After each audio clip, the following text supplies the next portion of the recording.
Okay, yeah, let's roll. So, good morning, everyone. My name is Emma van der Leest, and today I will talk about how biodesign can change your life. So, what if our cities are completely built with smart systems based on nature? Where all our surfaces are capturing energy from the sun to power. And where we travel with clean energy, with vehicles that are maybe made with spider composites. And where we stroll in biofabricated fashion. And use vegan and biomimetic care products. Well, maybe the professor is interested in that. Actually, these are examples of biodesign. And biodesign is implementing living organisms in the design process. So living organisms, I'm talking about bacteria, fungi, algae, enzymes. And today we can literally build from DNA structures that we can use in many industries. And with all these new technologies, we can grow exactly what we need without having waste. But we can also integrate waste, for example, from the food industry. So my name is Emma, like I said, and I'm trained as a product designer in art school in Rotterdam. But I call myself a biodesigner because since 10 years I'm working with the tiniest creatures on Earth, which are amazing. If people ask me if I have a pet, and I say, yes, I have thousands of pets at home, because microbes are fantastic. I'm also the founder of Blue City Lab in Rotterdam, which is based in an old abandoned swimming pool, you might know. And I'm also doing work as a curator for different platforms, and I teach, because teaching and education is very important on these topics. And actually, my fascination for biodesign started with seeing this jacket, and maybe some of you know it. It's a jacket made or spun by bacteria and yeast in a fermentation process. And when I saw this jacket as a first-year student, my whole perception of design changed forever. Because there are organisms who can spin materials that feel like leather, but are not mammalian. So I started to research this jacket and also the designer who made it. And I eventually became her intern, and I still collaborate with her. And fermentation is really interesting because it exists for thousands of years. We understood the process of fermentation before we could even read or write as a human. And it still is very interesting as a technology. Because this is how my perfect, let's say, workshop will look like. Of course, this is a beer brewery. And yesterday when I drove past the Grols Brouwerij, I thought, wow, what if we can use all these things to produce the most fantastic biomaterials on Earth? And that is actually possible. And I come from Rotterdam, and as you know, we have a big harbor. And now they're also looking into the fact of changing the harbor and its purpose over the coming 50 years. And actually my dream for the harbor is to grow fuels, cosmetics, and food, for example, with the help of fermentation. And there are actually companies who are looking into the old oil refinery systems to reuse them and change them into biorefineries. So that's maybe not a too weird idea. So I'm also talking about science and biology, but it's not something that people teach you in art school, I can say. So starting as a student, I wanted to create my own lab. And this is a Tupperware box with a set of cleaning gloves. And this is my first, let's say, clean room to cultivate some mushrooms that I bought at Albert Heijn. And I watched some YouTube videos because I definitely recommend people to watch YouTube. It's fantastic. There are many open source platforms you can look at to learn how you can do biology in your garage, for example.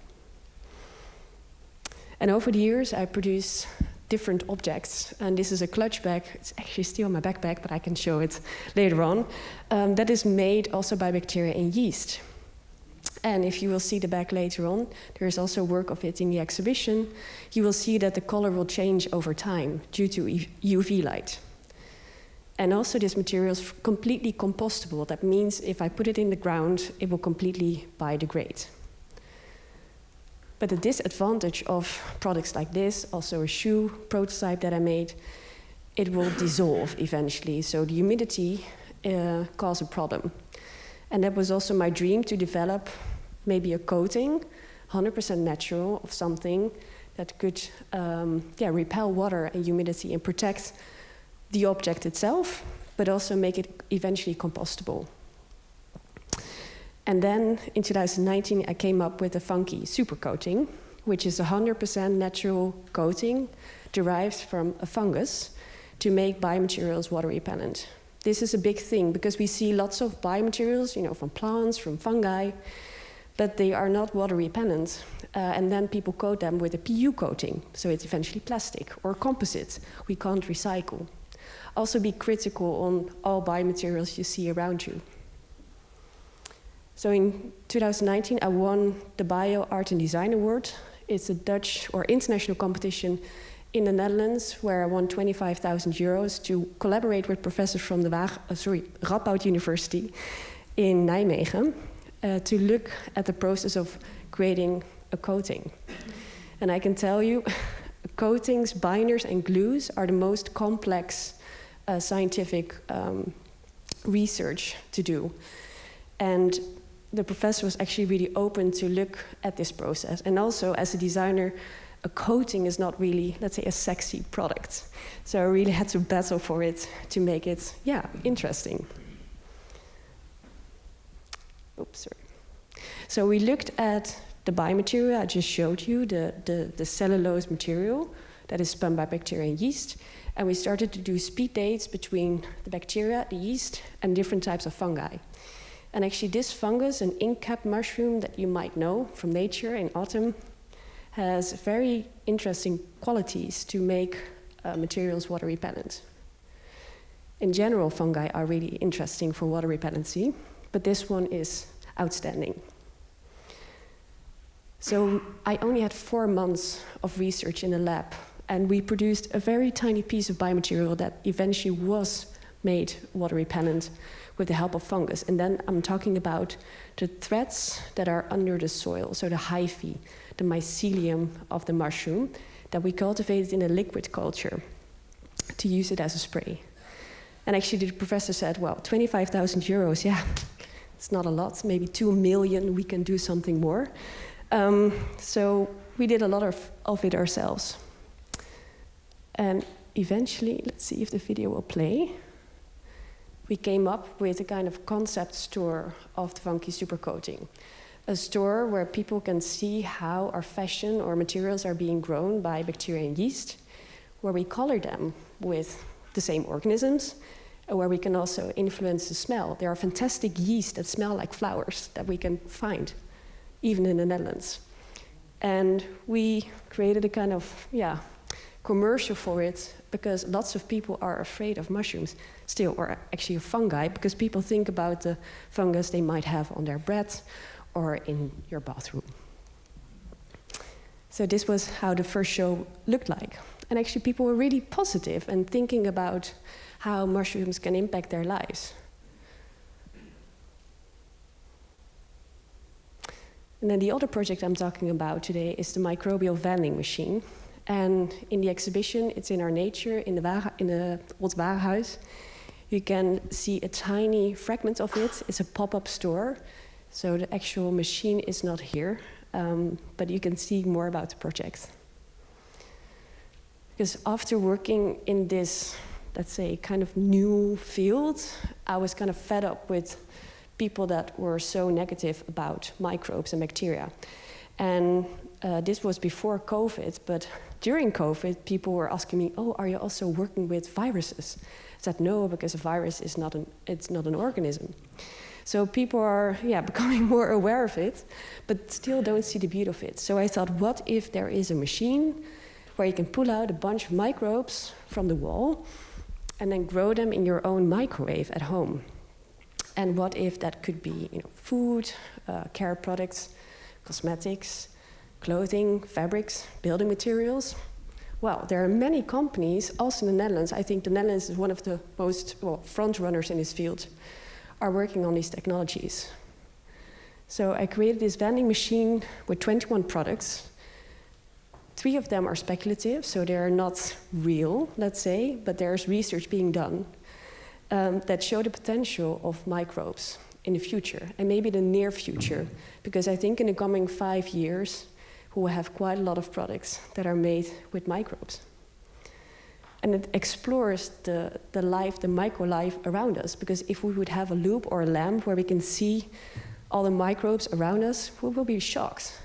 But actually, do you know you have 1.5 kilograms of microbes in your, in your belly? And they are part of us. So we need them, and they need us. This was actually at the Gochbold Festival in Enschede, in the church, where the machine was there. And this old man said to me, "Oh my God, this lab-grown hamburger, I would die, I would love to taste it." But actually, it's an exhibition piece, so you can't take it out. But it was really good to talk about these innovations. So the vending machine, I really see it as a storytelling project to make people more aware of how we can implement microbes more in our lives. So this is the menu. I'm not gonna give a whole lecture about all the microbes that are there, but 9 of the products you can find in the exhibition with more info. And actually, enzymes is not an organism, it's a catalyzer in the cell. But one product I will highlight, and I will tell you more about it. And I really believe by making these microbes more accessible to a wider public of you people, but also scientists, designers and artists, we can really change our way of making, because there's still a kind of problem with making, I think, in general. And they are growing so fast, and they love waste streams, they love waste. And we have a lot of waste, so I think we can really make a change there. This is the commercial of the bromelain drink. And bromelain is an enzyme found in the stem of pineapples. So maybe some of you, if you eat pineapple, do you feel a tickling feeling on your tongue? That's basically the enzyme that is eating your flesh. And it's also known as meat tenderizer. But actually, old Native American people use bromelain as a wound healer and use it as a kind of natural energy drink. So it still has quite a lot of properties that we need as a human. So every time when you eat a pineapple, you can think about that. Currently, the vending machine is on show in Evoluon in Eindhoven. So it's a fantastic exhibition by Next Nature. So if you want to see the whole thing, you can go there. But here, let's visit the exhibition. And actually, being trained as a product designer, or let's say, more classic product designer, I really value the workshop, because I still think that we need the more classical workshop, let's say wood and metal, 3D printing. But we can also include more lab kind of equipment in our workshop. And I also see lab work, not being trained as a biologist, as a craft. I really think we need to combine it more. So that's when I started Blue City Lab back in 2015 in this old, weird, abandoned swimming pool in Rotterdam. Have every of you been there once? Yeah, obviously. Well, it was built in 1988 by Central Parks, and after almost 20 years it got bankrupt and it was empty. When 2 entrepreneurs back in 2013 from Rotterdam, growing oyster mushrooms on coffee waste, started the idea of a place, a blue city, an example city, where we bring back entrepreneurs, intrapreneurs, expreneurs, designers, scientists together to work on brilliant blue circular ideas. And in the old changing rooms, I started Blue City Lab, because basements are the best places to grow fungi. And actually, right now, we house over 55 entrepreneurs in the building that are working on ideas, but also make them happen in the lab. So we not only talk, but we also do, and that's very important. So if I talk about, let me check if this works. Yeah. If I talk about circular, about blue, of course we know about the linear economy, I think. So the way we produce now is we take resources from our earth, we make it into a product, and then we throw it away. Of course, we can recycle things, but only plastic and paper, we can only recycle approximately 7 times. Oh, that's a commercial. Let me check if I can, well, I will show it like this. In a circular way of producing, we still take virgin materials from our earth, we can recycle it and bring it back in another cycle. Maybe some of you have a Fairphone, I don't know. No? Okay. Well, it's a product where you can replace different objects from your phone if you can repair it when it's broken. And I think the Fairphone is a good example of circular products. There are many examples, I think, also today at this festival. But when we talk about a blue economy, we try to connect multiple industries together. So a food industry, maybe an aviation industry, a farmer to a designer. So it only closes not only closes the loop, but it also connects to more loops. And I think that's the challenge for the coming years we have in our country and across the globe. Because not everybody sees the value of each other in terms of waste streams. And in the lab, downstairs, we have 4 labs. We house different artists, designers, scientists, entrepreneurs from the building. And my dream was to open up an open source lab for people without a biology background, to lower the threshold for people who have brilliant blue ideas but not the facility or the money, like tons of money, to hire a professional lab. So we started kind of anti-squat. We called hospitals to see if they had leftover equipment. We kind of hustled materials from the streets. It was very, cool times. In 2019, we completely rebuilt the lab with circular materials. You can find reports on that on the website, because also the way we change and rebuild the old swimming pool, which is the most less circular building ever. It's only concrete, kind of. It's very interesting to also build in a way that is sustainable. And I have a little video to end with to get a glimpse, because talking about a swimming pool is sometimes really hard to imagine. But I really want to invite you to come by. We have a lovely program as well, public program. And Rotterdam is also a cool city. So. Mijn naam is Nienke Binnendijk en ik ben de directeur van Blue City Lab. Dit lab is een fablab en 3 biolabs in het hart van Blue City. Wij ondersteunen met onze faciliteiten een groeiende community pioniers die in onze labs experimenteren met organische grondstoffen. Van koffiedik tot tomatenstengels, van listdodden tot hennep. Pioniers zijn pioniers in het maken van oplossingen. Ze zetten de toon in de transitie naar een biocirculaire economie door gebruik te maken van wat de natuur te bieden heeft. Schimmels, bacteriën en planten werken al miljarden jaren samen om producten en diensten te maken. De leden van ons lab gebruiken die kennis uit de natuur voor hun ontwerpen en prototypes. Denk aan leer gemaakt van tomatenstengels, pigmenten gevormd door bacteriën of lignine uit olifantsgras als coating. Wil je meer weten over onze pioniers? We hosten maandelijkse meetups om tips en tops uit onze labs met een breder publiek te verbinden. En natuurlijk staan onze labs ter beschikking voor als je zelf aan de slag wilt. So to end with is that I want to grow the future. That I think is clear. And my, giveaway to you is that I think we can connect science, technology, design, and biology together. I think we need to be open to each other. And I still believe, having dyscalculia, that you can still work with super complex formulas if you have the intrinsic motivation to learn it. And I think all the professors I've met and still work with are so inspiring. So please don't be afraid to collaborate with someone you maybe really like but are a little bit scared. So I think, for everyone, there is a chance to dive into it and enjoy the coming days. Thank you.